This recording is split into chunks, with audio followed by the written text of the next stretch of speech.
Bien, bonjour à tous. Nous avons au tableau une affirmation grave. L'OTR, l'Office togolais des recettes, fait la promotion de l'informel.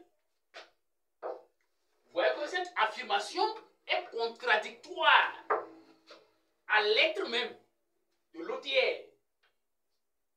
Mais il est question de voir ensemble si c'est vrai ou bien si c'est faux. Vous savez, moi qui suis ici en train de parler en tant qu'entrepreneur, ayant formalisé mon entreprise, après 5 ans d'expérience, je ne peux pas conseiller, en toute âme et conscience, je ne peux pas conseiller quelqu'un d'aller se formaliser. Vous ne voyez pas que c'est dommage? Je ne peux pas conseiller quelqu'un d'aller se formaliser parce que je me suis rendu compte que formaliser, tu t'es mis la corde au cou. Mais quand c'est comme ça, les gens vont aller à la formalisation ou bien les gens vont fuir la formalisation. Je comprends quand les gens sont formels, mais mènent la grande partie de leur activité dans l'informel.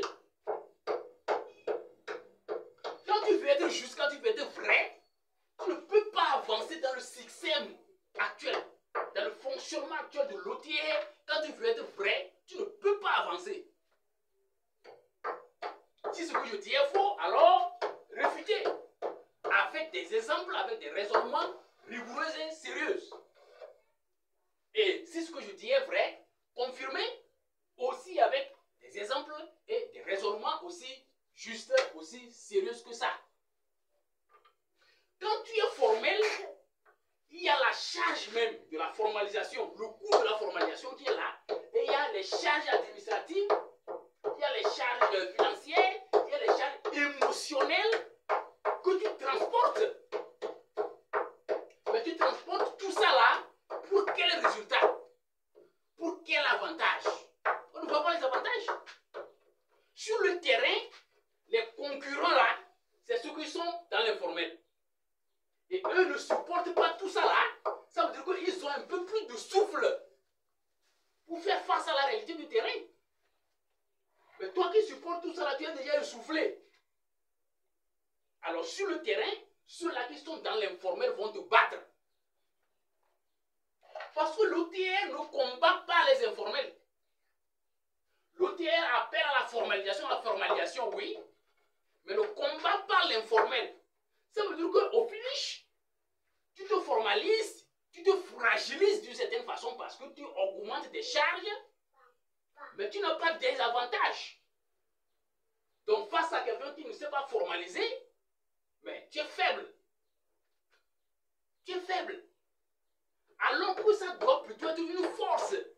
Il doit y avoir des avantages pour ceux-là qui sont formels, pour que celui qui est dans l'informel puisse dire, ah, moi aussi je vais me formaliser pour bénéficier de cette facilité, de ces avantages-là. Pour moi, c'est bien possible. C'est bien possible de combattre sérieusement l'informel. Mais le problème, c'est que quand on observe bien, ceux-là qui sont dans l'informel, ceux-là qui financent l'informel, mais c'est les grands. C'est les grands. C'est les grands. Et si je dis c'est les grands, vous comprenez. Alors finalement, comment est-ce qu'on peut développer un pays dans ce contexte-là? C'est qu'on oblige les gens à être menteurs. On oblige les gens à être des fraudeurs pour pouvoir s'en sortir. Sinon, tu ne t'en sortiras pas. J'en suis un exemple vivant. Mais c'est pas sérieux. C'est pas sérieux.